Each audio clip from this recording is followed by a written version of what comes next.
Good afternoon, good evening, Value First Nation. Welcome to another episode of Value First Data here with Casey and Klemen, continuing our uh, favorite theme of the year, AI ROI, all week on the Value First network. How's everybody doing? Doing splendid. Excited to talk about AI ROI. I can feel it. Yes. Chris already knows this is my least favorite topic. Maybe no. I just think it's an elusive. It's elusive. Why we're putting the elephant in the room and center of the table, right? Yes. One bite at a time. Let's get him. Sure. So this approach is the opposite of, man, how do we make these hours make sense? How do we make all of our old dashboards work? How do we make AI work and then prove it and then get buy-in and all of the stuff that marketers have been used to for like decades, by the way. But yeah, Clement, I'm interested. You touched on it yesterday a little bit, but you guys have been doing the AirOps hug. Have you touched on specific ROI topics yet? The AirOps hug, not yet. Interestingly enough, no one asked directly about it in a way that it would be, a live discussion. But from our internal discussions and what I'm talking to existing customers and also, new customers, it is an open discussion all the time. How do you measure that? And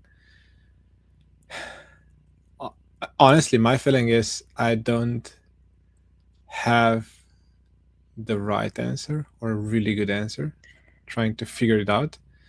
But it is measured differently than what we've been used to. When someone asked you about ROI several years ago about something else, not AI. Yeah, and it's becoming one of those things like, I'm just gonna share my screen here because most people know the math doesn't work. Like the hours, it feels like most people should know. I guess maybe some don't, but it takes them seeing the data to know that it's different at least. But then they start changing. Like you're expected to do more, or like it's just okay. Let's get the volume or efficiency. And I was talking to somebody yesterday, and she's done a great job of giving complete visibility into her AI agents. This was Leica Wooters, who was OpenClaw hooked into HubSpot, see all the tokens, and it's the best, one of the best dashboards I've seen. In terms of she knows exactly how much she's spending and what the output looks like in terms of actions being taken or activity, right? But when I ask about creating value, her and everybody else I've talked to, it's like they cannot answer that question from a perspective of value, creation. It's what do we save? What are we doing less of? What do we don't like? What did we not like that we don't have to do anymore? Right? And it's amazing to watch people they're like, oh yeah, no, this is how it's creating value for me. I'm saving time. It's more efficient. It's like, okay, what are you doing? take more time, because over here you're like, you don't have time for anything still. Mhm. And like, even though that's true, they still can't describe the extra, like the opportunities that we're all experiencing, and like the fun that we're having, and just this new like belief in capabilities that we've never had before, right? So I would love for it to be as easy as, uh, start measuring whether AI is creating value. But what we're finding is, like, people don't know how to define this part, Yeah. like, at all. I Go ahead, I Kiss. brought this up yesterday on a call that I was having, how, once we start moving into this credit system inside of HubSpot, like once people are actually paying for credits, not just using the credits that are part of their subscription, this is obviously going to become more important. I think one of the tricky things when we say value is, what does value mean? And Chris, you mentioned at the top, like, marketing has been held to this for a long time. Marketing teams have been asked about ROI and value for a long time, and we've always tied that to revenue. How much revenue can you attribute to this campaign and things like that? But when we talk about AI, value isn't just revenue always, it's efficiencies, there's so much in the background that's really hard to measure. I would say no. The tricky part is the untangible ROI, which is why it's hard to say the value of it. Like, okay, yeah, AI agent saved you 5 hours.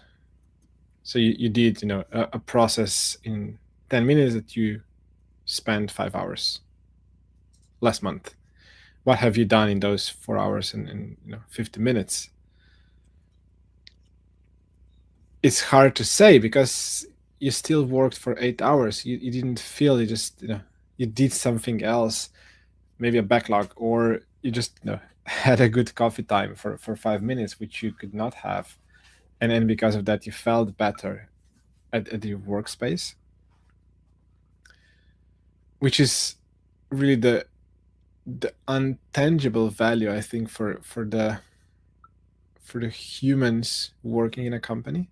You just relieve them part of their pressure.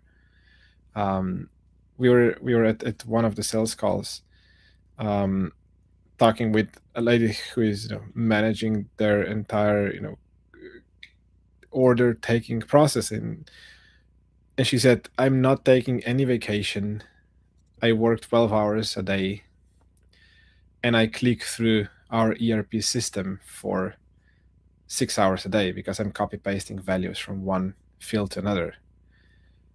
I mean, to me, it's clear we should cut off those 6 hours by an agent, and she'll still work 8 hours. It's just, she'll be at peace, and she could survive more than next 6 months doing things at that pace, and the processes won't break. So it's not how much more she'll do, but maybe how better she will feel at that work. So she will stay with the company, maybe more than next 6 months, because she'll burn out herself. I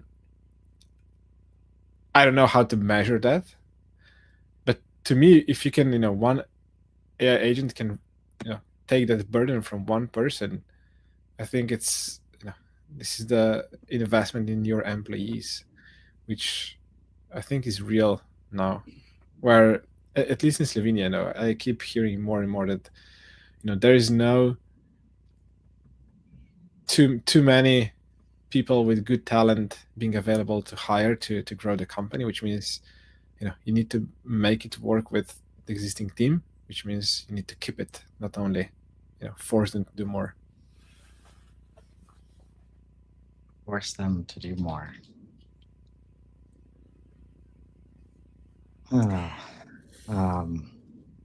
When we have this conversation too, and I keep going back to a conversation that Chris, you and I had with a client a few months ago, where one of our clients said he felt like asking the ROI on AI was similar to asking the ROI on his laptop. And like, I don't know. It's just like, it just is. And I think every time you say AI ROI, I think of that.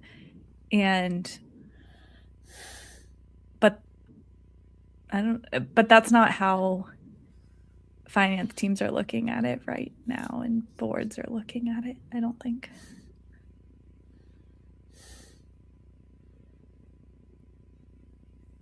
I'm desperately searching for a definition that I've created recently around the word value.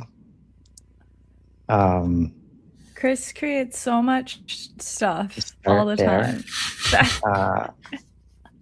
Well, this is like just to kind of, so not a new thought, right? Like last year, right before Inbound, I started talking about this concept of value as the like first principle. Mm-hmm. And recently I honed in, like, because I'm getting obnoxious with the way that's like, all right, if that word sucks and that word makes AI do a bunch of sucky things, mm-hmm. I'm not going to use it anymore. Like mm-hmm. the first word I started doing that with was lead. But then even stuff like GTM, business unit, like all these things where it's like at some point it all points to like the P&L statement. Mm-hmm. And basically if like that's the flow, if you can trace a decision process back to that, there's so much value that it just doesn't fit. Like you cannot make it fit into a P&L because P&Ls are not meant to be feel good, subjective stuff, right? You're not supposed to be able to like interpret it. Right. It's not supposed to be up for interpretation, and we're supposed to be investing in businesses that are doing well. And how do we know they're doing well? They have strong P&L statements. Not they have a bunch of happy employees adding value to the world. Although there's use cases every now and then that you hear about where companies have figured that out, but it's never by accident. Like it's kind of like you have to start from there, from first principles or values, and then live it, right? So we have like some thoughts though, just to start to help us have this conversation and like why some of the things we're used to maybe. So this page came from Share the Idea with Trisha, Miriam, and Aaron Wiggers. Lots of AI data readiness conversations over there, because that's one thing we all know. Like if you want to calculate good ROI, you have to understand the R and the I, and they both have to be clean and trusted, which is why we look to things like hours and number of people involved and number of tickets closed and all these super measurable things. But here we're highlighting the measurement trap. So I'll just highlight like time saved per task. Probably the most common one. And it's crazy things like tasks that human was never, ever going to do. But now all of a sudden, right, assumes the task was worth doing in the first place. Saving 4 hours on a report nobody reads is not value. It is faster waste. Tasks eliminated or transformed, work that no longer exists because AI changed the approach entirely, is what we should be looking for. Right? As this is an example of like trying to help look at it from this other perspective. And that's where, like, if you can, AI can help you do this. You just have to ask it to. You have to look in these spaces. Mhm. And it's pretty fun to do that right now. And each AI company is coming out with their own version of like learn how you work with Claude. Learn about how you work with Claude. It just came out, right? And you can ask stuff like this. What was I doing 6 months ago that I'm not doing now? And then if it tells you something you hated doing, then you're like, oh yeah, man, that feels good. It's like Yeah. ROI. There you go. I mean, this goes back to the unlock of tasks or activities that you just never got to it. This is the backlog of wishful thinking. I think a good example for that is if you get to a rep asking the ROI or what AI enabled you. It's not that it saved someone 30 minutes with a follow-up email, but within those 30 minutes you could get the full context. You could write a way better follow-up email. You could check their LinkedIn activities. You could relate to that, so the connection is just better because of that. It's not that you saved 30 minutes for a follow-up. No, maybe you still spend 30 minutes, but the amount of context you could gather in that same amount of time is just levels different. When I first started using AI, the first like real use of AI I did was copywriting, email and ad copywriting. And I remember at the time saying a lot, like every time I mentioned it, I would say to people, I'm not spending less time on the copy, but the outcome is better, rather than, me just thinking of what are 10 different ways I can say the same thing and which of these 10 ways is the best. I just, I instantly, I used to just, I would write an email and then I would send it to probably ChatGPT at the time. And then I'd say, write it differently, write it differently, write it differently. And like, then I would just start Frankensteining together the pieces that I liked. And that's not what I do anymore necessarily, but I do think still with AI, I haven't gotten to the point of with AI where I'm bored or, watching TV instead of working. It's just my time is spent like doing different things. Trisha a couple of weeks ago was talking about how she uses Claude to clean up data. So before she does an import, she'll send the spreadsheet through Claude and it will, fix capitalizations and spelling errors and things like that. And she said to me, and I would never do that myself. And I looked at her and I said, you would, and I've seen you do it before. It's been a year even. Like it hasn't even been that long. But some of that just like manual work. Yeah. And I mean, just over the weekend, I was talking to some friends about AI, and there is a real concern with AI taking the jobs of like junior people.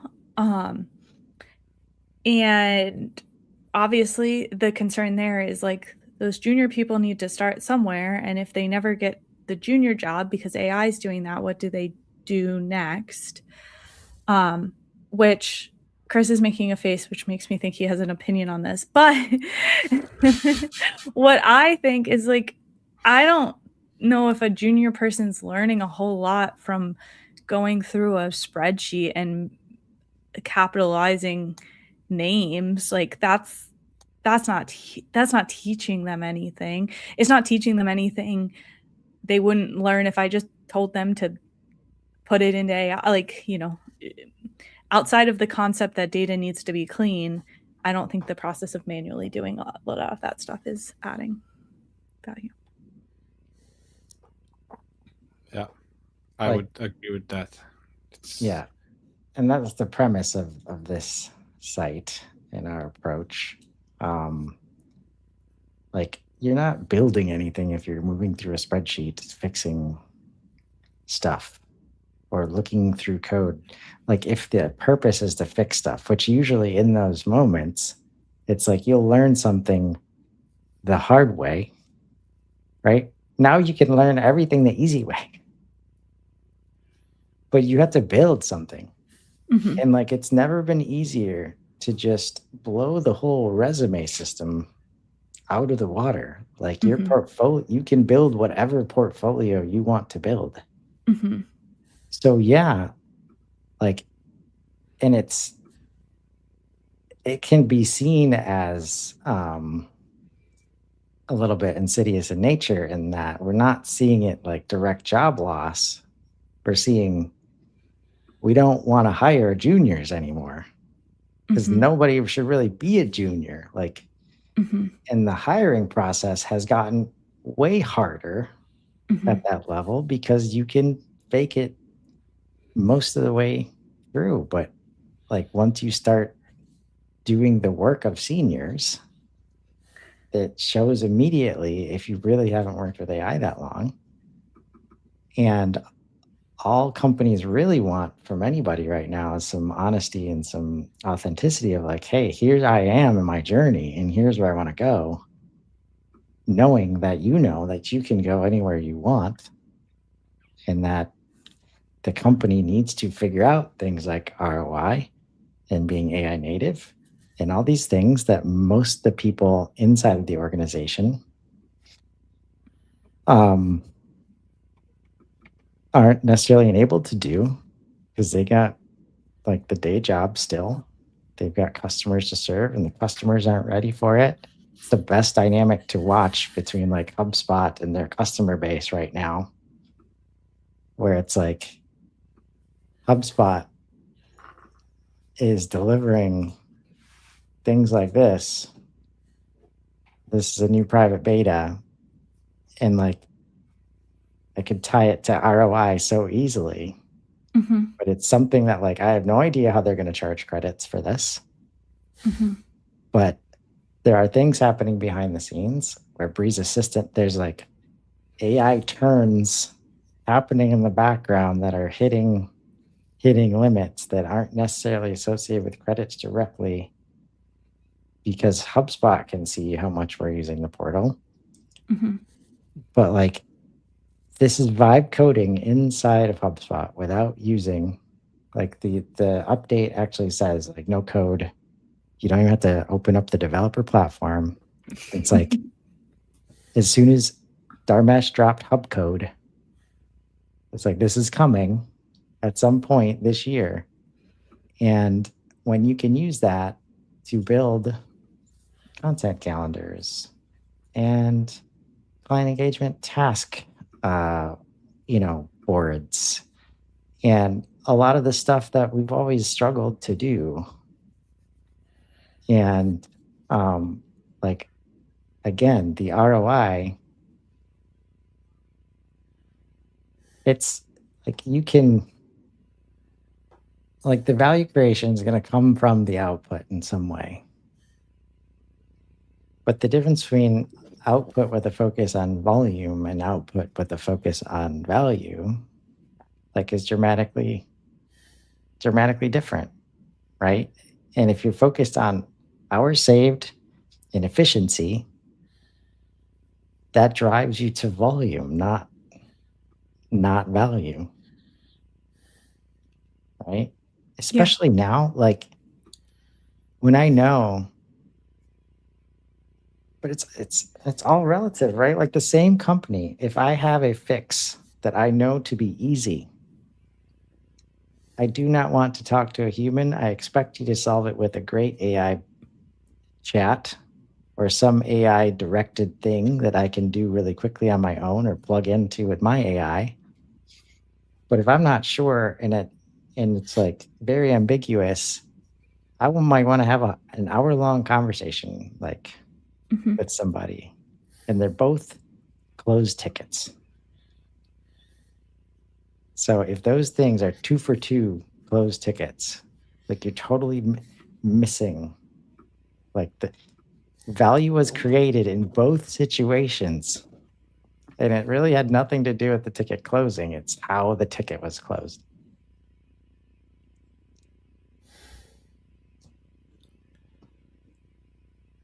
I guess that counts as response quality and engagement depth here. Yeah, I mean that definitely goes back to what I was previously saying. How better you can connect the dots, or how better you can respond to an email or to a request or whatever you're doing, because of that. As I see the value, let's say, for the agency type of work. In the past, the value was in configuring the UI and setting things up and all that, and creating 50 new properties with the right dropdowns and whatnot. This is now a matter of a click and a prompt to Claude, which means it's no longer hours. It's one prompt away, and you have everything perfectly built.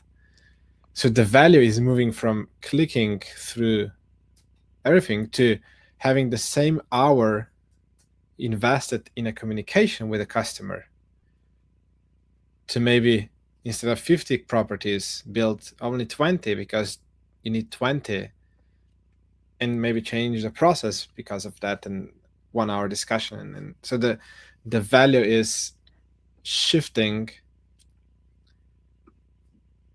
Of course, then the business model and everything needs to shift, but because of AI, you can afford that 1 hour long conversation. Yes.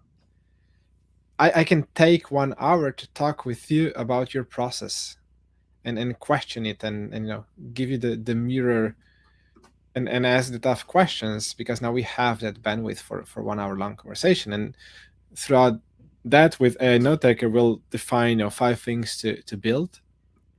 I have then my AI note taker giving me a transcript. I can use that transcript to define those 5 things, and then Claude builds it. So within 1 hour and 15 minutes, we have the same thing done, but at a whole better level of quality, because we could afford that discussion.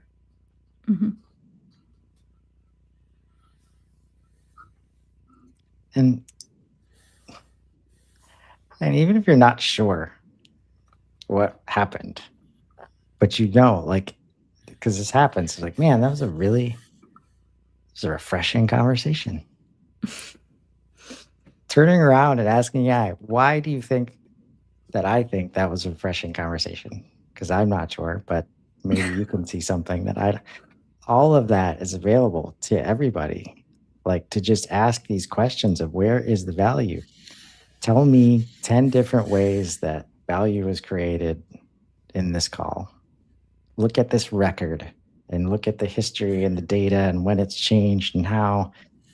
Tell us where the value was generated.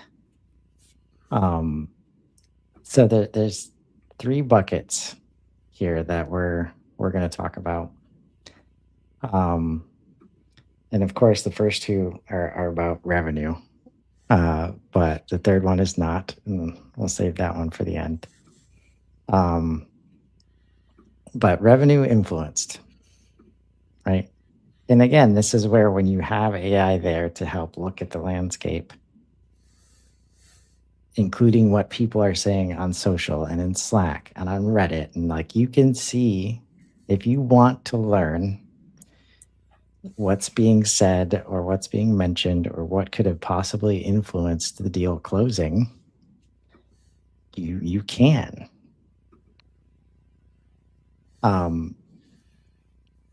And so if your system shows like AI was involved in these points, if you're doing the documentation,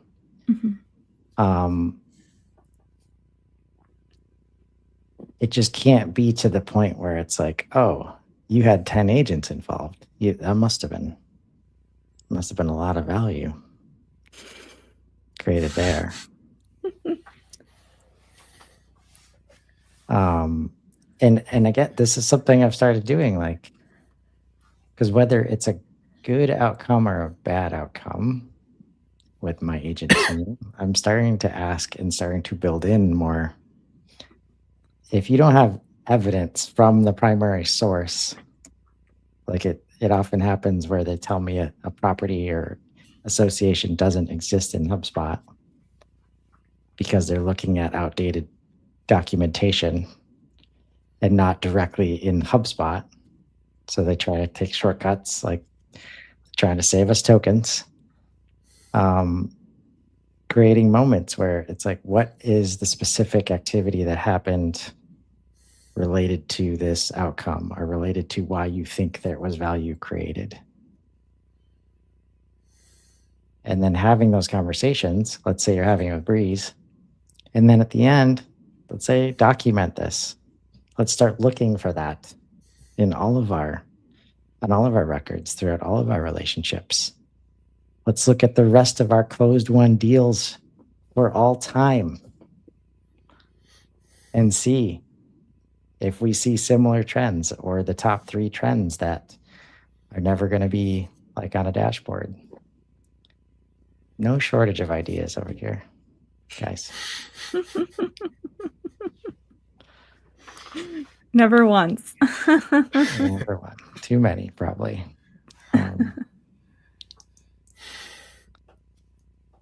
But it almost feels like just seeing this like not self-reported here. Like, if you're the one asking AI, you know how AI works. You could create some really good feeling, self-reports about how much value was created on that 5-minute call that you just had. I mean, one change that I'm seeing internally since we started recording all the huddles and all the internal discussions is when we need to prepare for a call or write a proposal, we now have 30 minutes discussion back and forth, how to frame that, what is a better angle, what is not the right frame for the proposal. Then I use that transcript, give to Claude to help me iterate with everything we just discussed, and then we make another iteration. So it's directly AI helping me. And often I see how AI is able to connect the dots and frame the story in a better, clearer way than I could. Or when it does it, I say, okay, yes, this is how I wanted to articulate. Or if not, you just say, no, I meant it in the other way. And as you said, Case, previously, it helps you, say it in the other words. Or conceptually, okay, we had a proposal we've been working on. Initially, we agreed to frame it as one approach. After 2 iterations, we realized, okay, we want to propose the other way around, and then AI can just flip it around. It's not changing one sentence. It was changing the entire proposal story. I don't know how to measure that, but I can guarantee there's a huge ROI on AI that we use for whole that process of writing a proposal. I mean, I don't even know how I wrote proposals before I started using AI. Now that you're talking about this, like, I guess I wrote them. That seems crazy. But no, what I used to I mean, did do we? is no, I would have one and then I would copy and paste it, and like everybody basically got the same proposal versus now everyone gets a more custom proposal. That's actually what happens or did happen versus now. But that also reminded me, Klemen, of some sales conversations I've been on recently that I think one cool thing about recording those is sometimes it helps you stay grounded in what's actually being asked versus your interpretation. And like a pro and con of using these transcripts is that tone is not picked up on and inflection and things like that. But also the positive side of that is like the words are just there and not, because we all are builders in some capacity. And I know myself, like I start hearing a problem and sometimes I start building it in my head, and then I stop listening because I start like in my head making it work. And then I do miss things, or I misunderstand like the actual purpose. I had a project 4 years ago that I did not do well on, and I think it was because I got ahead of myself and I lost track of like the client's goals because I started thinking like 10 steps ahead. So sometimes those transcripts in sales conversations can kind of also just help keep us grounded in the actual ask. Yeah. But And what's the again, price on that? To your point, like I have no idea. well, that's the thing. There's like an element of things we've never done before, feeling better about the execution, even if the output stays the same. I mean, when you get a group of people together doing this, there is growth, like for sure. And it's like fun effort instead of grindy effort. Like maybe the concept of learning the hard way is a good way like to think about. You don't have to learn the hard way. Like anyway, you have to learn still. But I remember that the first time, like it's end of 24, because I didn't do proposals and scoping and all that stuff either.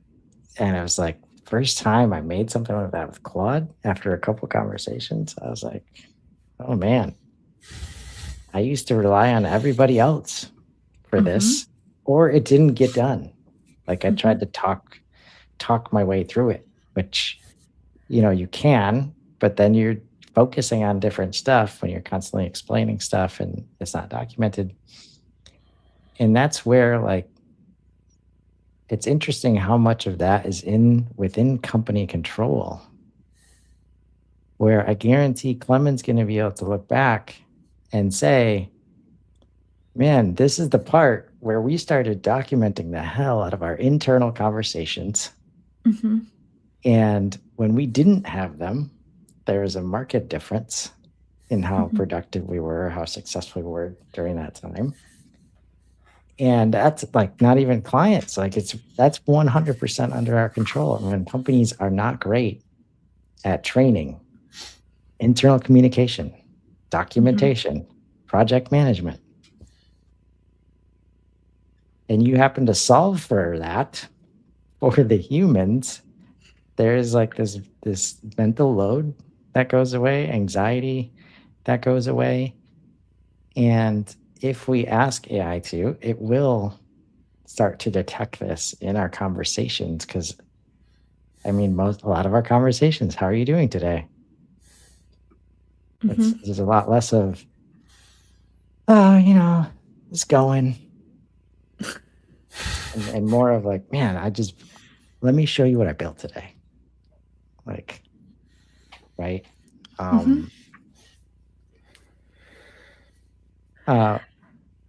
Bucket number 3 here, or number 2, sorry. Revenue protected, of course, like retention, expansion. Again, this is in terms of what you can control. Like if you have a customer base that is constantly emailing you and talking to you, the thing you still have to do is tell AI what is valuable in those conversations and help understand what should we be scoring on, what leads to expansion and retention. And so often it's focused on like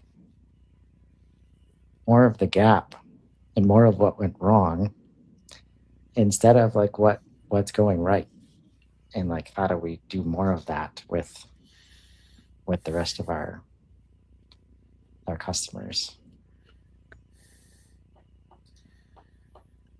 Yeah. I can't imagine doing this without some sort of AI component, because so much can just get missed when we're trying to interpret data, or there's a level of bias that we put onto some of this and what we expect behaviors to be. So we almost like need technology to tell us without our human biases. I would maybe argue the value is completely the opposite, where because of AI, let's say, making recording sales calls and then customer calls, to your point, Casey, you can be present as a human being in that conversation. So you can ask better questions because your mind is listening and following the conversation, and AI will have way harder time figuring out from the transcript, cross-sell, upsell opportunity. But because you were super present on that call, at the 25th minute, you were able to ask the right question, which led the conversation for the upsell opportunity. Because you don't need to make careful notes for exact words, or you can always go back to recording and re-listen, or Claude goes through it and whatnot. So you can really have your mind being there to listen to them, to question them, to follow along the conversation. And because of that, the relationship is much better. And even more importantly, you can ask the questions you would miss in the past because you were making notes and thinking further from discussion.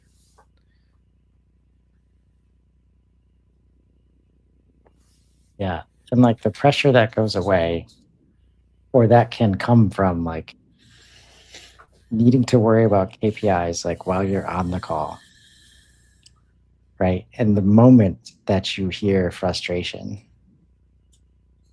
like you're either trying to problem solve or being way too direct about it, like in the moment, you're not thinking it through, or you're just like out somewhere else now, worried about what's going to happen after this call based on the comments that you just heard.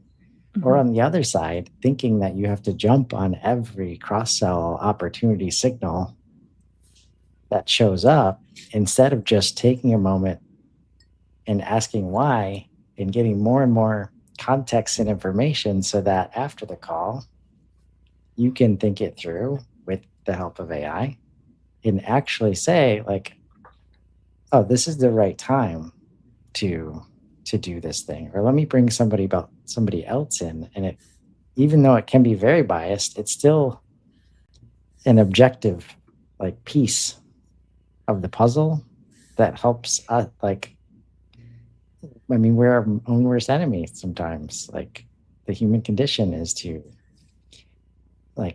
overreact and worry and like feel pressure, Mm-hmm. right? And that's something I think can help a lot of folks right now. Um, and all of this, I think over time, you have to see the trend of like our people are feeling better, we're more successful, our customers are enjoying the relationship. A lot of similar metrics, just not boiled down to NPS scores, Mm-hmm. right? The opposite of that, listening to folks. And I think when you plug it in with this third bucket here, like capability built, um, again, in the face of you haven't been great at training your teams, like, do you care about new capabilities for your team, or just have you been trying to farm it out or doing it for the bottom dollar? Because that's where, like, again, hours saved, lowest cost means greatest profitability. Like, that's not where we want to be. And when you can see a human light up Mm-hmm. with this new thing that they thought was never possible or they've been wanting to do for 5 years, like it's change like you haven't seen like before. Yeah. And because of AI and the build of something being just affordable for reasonable investment, now finally you can afford yourself as an organization to just build custom solutions tailored to how you want to work, not find ways around what existing tool stack allows you to do. Mm-hmm. Which is okay, this is how we want to run the business because it is what it is. And with agents and custom built solutions, integrations, whatnot, you can now achieve that, which is, I think, down the road, on one side enablement, on the other side really the relief for the employees, because they're not burdened. Because we need that information, you just need 50 more clicks every day to just gather that data whenever we want it. Now you can just build one simple interface where you have those 4 fields to fill out when you need them. So you will not only relieve the burden, but you will enable people to give you the data you need for making kind of forecasting decision. In the past, you just couldn't have that data because no one was patient enough to click 50 times to get to the place to give you that data. Now you just build a simple app, whatever, to gather the data where they are. So instead of 5 minutes clicking, when they're tired, when they get to the field to give you that information, they will just give you random information. And now this is possible. In the past, it really was not. I'm curious if you guys are seeing anything like this, because I am remembering which example was used in creation of this page to get to this. And it was so eye-opening to be able to help a team. Like, so I'm the HubSpot guy, like involved in implementation, but there is a market-specific commerce platform in place that HubSpot cannot possibly replace, but it's not going well for them. Mm-hmm. And you have to look at other options, and they've been putting it off forever. Mm-hmm. And when we start talking about what they want, right, and then they just hear this is a group of folks that you would not necessarily associate with OpenClaw and like all of the other AI news out there, right? They certainly haven't been showing that kind of technological capability like during the project, right? But then they get the itch and they start watching some courses. And then all I have to say is go have a 1-hour conversation with each other about what you need and want out of your new software Mhm. and then process it with AI into a functional requirements document. And then give that to the people who say that they're going to sell you the product that's going to work for you. And the confidence shift. It's like you go from having no leverage at all as a customer to all of a sudden, like there's no like tricks here. Like you're still not a technological expert and everybody knows that AI is available, but at least it's there to like, you're not just sitting on an island having to trust whichever vendor sounds the best, which is Mhm. where so many companies have been. And that was not something I expected going into the project, but you could see how much impact it had in like, because these kinds of projects are like interpersonally, people start going at each other real quick in conflict and like, I like this tool, you like that tool. Well, nobody knows what they're talking about at the end of the day. So you just avoid that. And that's so the capability of just understanding how to evaluate a purchase that's going to impact the business that much was something they did not have before. Right. And now they did. And it was just an interesting side of this to see. Now I'm going to catch up with them soon and see how they think about it from a value perspective. Knowing them, they don't care as much about measuring down to the pixel, but I guarantee they'll be able to put words to it, but Mhm. they'll never be able to assign dollars to that moment. Like time saved and having to pick between different vendors, time saved for how quick it's going to be implemented because everything's so clear out of the gate, because they could communicate more effectively during the entire process with each other and with people from outside of the business.